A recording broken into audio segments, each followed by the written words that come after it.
चंद्रपुर एक छोटा सा लेकिन बहुत ही सुंदर और शांत गांव था। वहाँ के रहने वाले लोग बहुत ही सहृदय थे।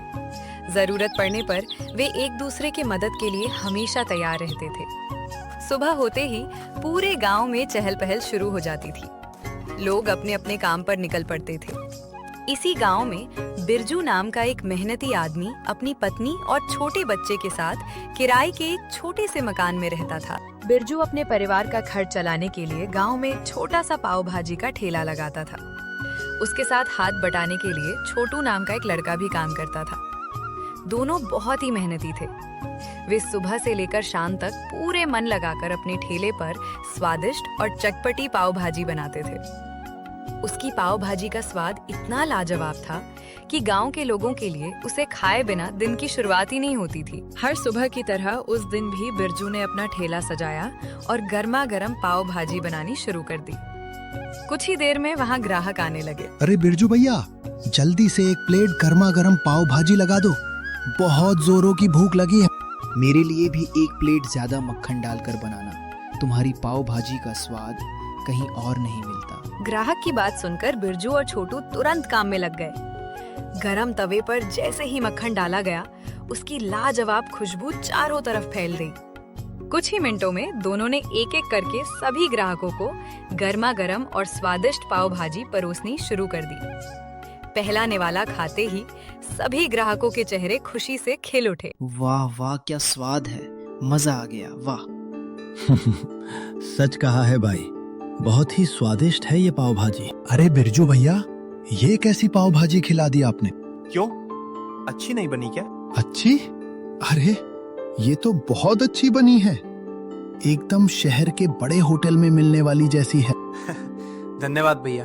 अरे बिरजू भैया, मुझे एक प्लेट पाव भाजी पैक करके दे देना, घर में छोटी बेटी के लिए लेकर जाऊंगा।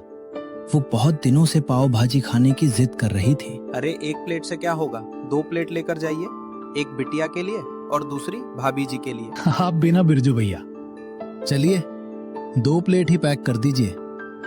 रोज तो मैं ही आपकी पाव भाजी खाता हूँ, आज घर वालों को भी आपकी पाव भाजी का स्वाद चखाता हूँ। इतना कहकर सभी ग्राहक अपनी अपनी पैक की हुई पाव भाजी लेकर खुशी खुशी अपने घर की ओर निकल पड़े। ग्राहकों के जाने के बाद छोटू बड़े ही आनंद के साथ बिरजू से बातें करने लगा। बिरजू भैया, आज तो सुबह की बोनी ही इतनी अच्छी हुई है। अगर पूरे दिन ऐसे ही ग्राहक आते रहे तो आज की कमाई भी बढ़िया होगी। हाँ छोटू, भगवान का शुक्र है, लेकिन याद रखना, हमारी असली कमाई पैसे नहीं बल्कि ग्राहक है। जब तक हम उन्हें अच्छी और स्वादिष्ट पाव भाजी खिलाते रहेंगे, तब तक वे हमेशा हमारे पास ही आएंगे। बिरजू भैया, मैं भी फटाफट सारे बर्तन धो लेता हूँ और आप पाव गरम करके रखिए ग्राहक आने से पहले। इतना कहकर छोटू फटाफट सारे बर्तन धोने में लग गया। उधर बिरजू भी तवे पर मक्खन डालकर पाव गरम करने लगा। दोनों पूरे मन से अपने अपने काम में लगे हुए थे, ताकि जैसे ही ग्राहक आए उन्हें बिना इंतजार किए गर्मा गर्म पाव भाजी मिल सके। कुछ ही देर में बिरजू के ठेले पर ग्राहकों की लंबी लाइन लग गई। कोई पाव भाजी खा रहा था तो कोई अपने घर के लिए पाव भाजी पैक करवा रहा था। बिरजू और छोटू दोनों मिलकर ग्राहकों की सेवा में जुट गए और सभी ग्राहक बड़े ही मजे से पाव भाजी का लुत्फ उठा रहे थे। पाव भाजी का स्वाद लेकर सभी ग्राहक अपना अपना पाव भाजी का पैसा चुकाकर वहाँ से चले जाते। अरे छोटू, आज तो सारी पाव भाजी खत्म हो गई। हाँ बिरजू भैया, ईश्वर की कृपा से आज हमारी अच्छी खासी कमाई हुई। हाँ छोटू, बस ईश्वर की ऐसी ही कृपा हम पर बनी रहे तो एक दिन मैं एक बड़ा सा ढाबा खोलूंगा, जिसका नाम रखूंगा बिरजू और छोटू का ढाबा। जरूर बिरजू भैया, देखना एक दिन आपका ये सपना जरूर सच होगा। बिरजू और छोटू का ढाबा पूरे इलाके में मशहूर होगा। लोग दूर दूर से सिर्फ आपकी स्वादिष्ट पाव भाजी खाने आएंगे।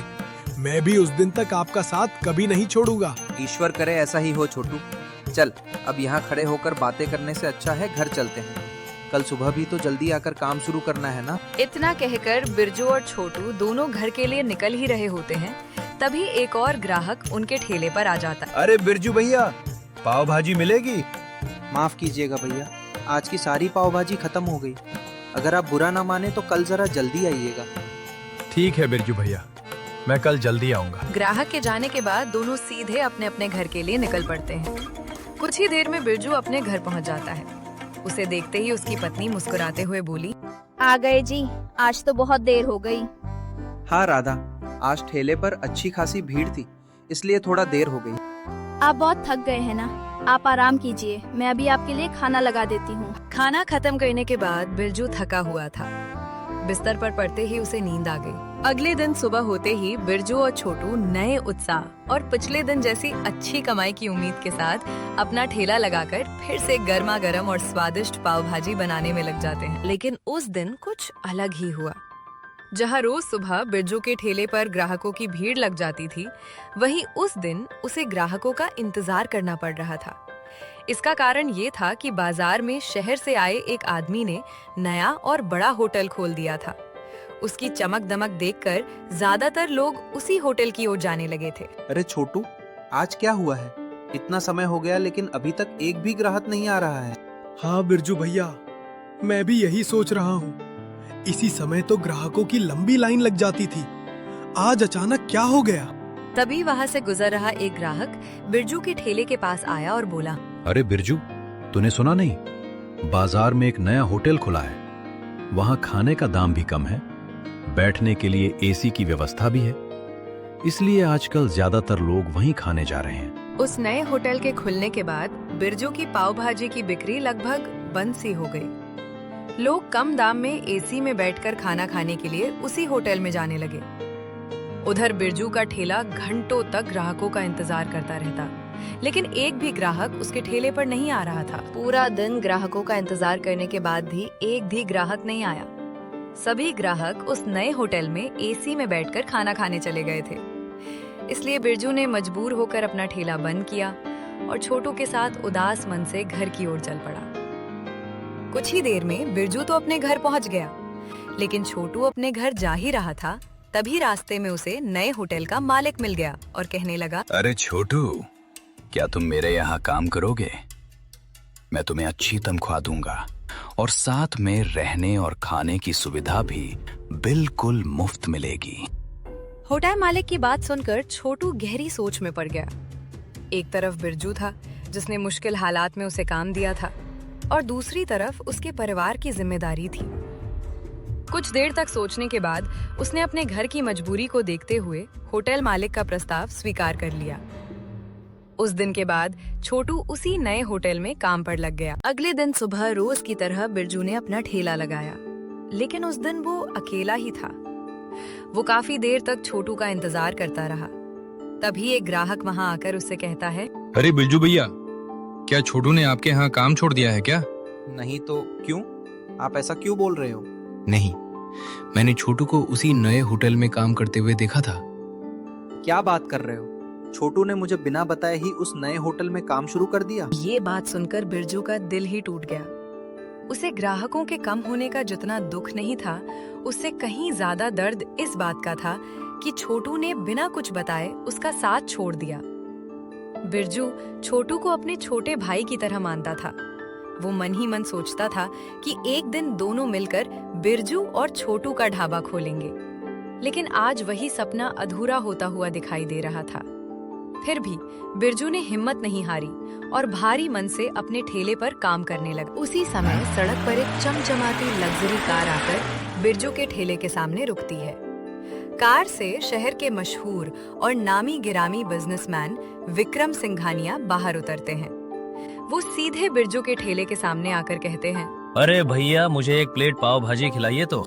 जी साहब, अभी देता हूँ। बिरजू ने बिना देर किए पाव भाजी को गरम किया, ऊपर से मक्खन डालकर तुरंत वो ग्राहक को परोस दिया। वाह, कमाल का स्वाद है। मैंने शहर के बड़े बड़े होटलों में पाव भाजी खाई है, लेकिन ऐसा स्वाद आज तक नहीं मिला। धन्यवाद साहब, मैं हमेशा अच्छे मसालों का ही इस्तेमाल करता हूँ। मेरा नाम विक्रम सिंघानिया है। शहर में मेरे कई बड़े बड़े होटल हैं। मैं इन दिनों अपने नए होटल के लिए ऐसे ही मेहनती और स्वादिष्ट खाना बनाने वाले व्यक्ति की तलाश में हूँ। साहब, मैं तो बस एक छोटा सा ठेला चलाता हूँ, मैं भला इतने बड़े बड़े होटल में कैसे काम कर पाऊंगा? अरे तुम डरो मत, तुम्हारे अंदर वो काबिलियत है, तुम जरूर कर पाओगे। होटल बड़ा हो या छोटा, इससे कोई फर्क नहीं पड़ता। जैसे तुम यहाँ पूरी मेहनत और ईमानदारी से पाव भाजी बनाते हो, वैसे ही वहाँ भी बनाना। ये सुनकर बिरजू कुछ पल के लिए चुप हो जाता है। एक तरफ उसका वर्षों पुराना ठेला था, तो दूसरी तरफ उसकी जिंदगी बदल देने वाला ये सुनहरा मौका। साहब, आपका बहुत बहुत धन्यवाद। इतना बड़ा मौका देने के लिए मैं आपका दिल से आभारी हूँ। लेकिन इतना बड़ा फैसला मैं अकेले नहीं ले सकता। पहले अपने परिवार से बात कर लूं, फिर मैं आपको जरूर बताऊंगा। बिल्कुल बिरजू, परिवार की राय सबसे जरूरी होती है। तुम आराम से सोचो, कोई जल्दबाजी नहीं है। मुझे तुम्हारे जवाब का इंतजार रहेगा। इतना कहकर वो बिजनेसमैन वहां से चला जाता है। बिरजू भी यही बात सोचते सोचते अपने घर की ओर चल पड़ता है। कुछ ही देर में वो घर पहुंच जाता है और अपनी पत्नी से उस बारे में बात करता है। राधा, सुनो, आज दुकान पर एक बड़े बिजनेसमैन आए थे। उन्हें मेरे हाथ की बनाई हुई पाव भाजी बहुत पसंद आई। उन्होंने मुझे अपने नए होटल में काम करने का प्रस्ताव दिया है। वहाँ अच्छी तनख्वाह भी देंगे। लेकिन मुझे समझ नहीं आ रहा कि मैं अपना ठेला छोड़कर जाऊं या नहीं। अरे, इसमें सोचने वाली क्या बात है।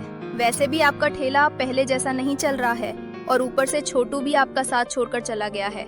मेरी बात मानिए, आप उन्हें हाँ कर दीजिए। लेकिन ये ठेला मैंने इसे सालों की मेहनत से खड़ा किया है। इसे छोड़ने का मन नहीं मान रहा। मैं आपकी मेहनत और भावनाओं को समझ रही हूँ, लेकिन सिर्फ भावनाओं से घर नहीं चलता। अगर आप नौकरी नहीं करेंगे तो घर का खर्च चलाना मुश्किल हो जाएगा। बच्चों का भविष्य भी देखना है। मुझे लगता है आपको ये मौका बिल्कुल नहीं छोड़ना चाहिए। पत्नी की बात सुनकर बिरजू गहरी सोच में पड़ गया। कभी कभी परिवार की खुशी और भविष्य के लिए कठिन फैसले भी लेने पड़ते हैं। आखिरकार बिरजू ने एक कठिन फैसला ले लिया। अगले दिन सुबह होते ही बिरजू उस बड़े होटल में जाकर काम पर लग गया। वो पूरी मेहनत और ईमानदारी से काम करने लगा। उसके हाथों की बनाई हुई पाव भाजी पूरे शहर में मशहूर हो गई। कुछ ही महीनों बाद बिरजू की आर्थिक स्थिति पहले से दुगनी बेहतर हो गई और उसके परिवार में खुशियां बढ़ गई। उस दिन के बाद बिरजू ने कभी पीछे मुड़कर नहीं देखा, क्योंकि उसकी मेहनत ने आखिरकार उसे उसकी मंजिल तक पहुंचा दिया।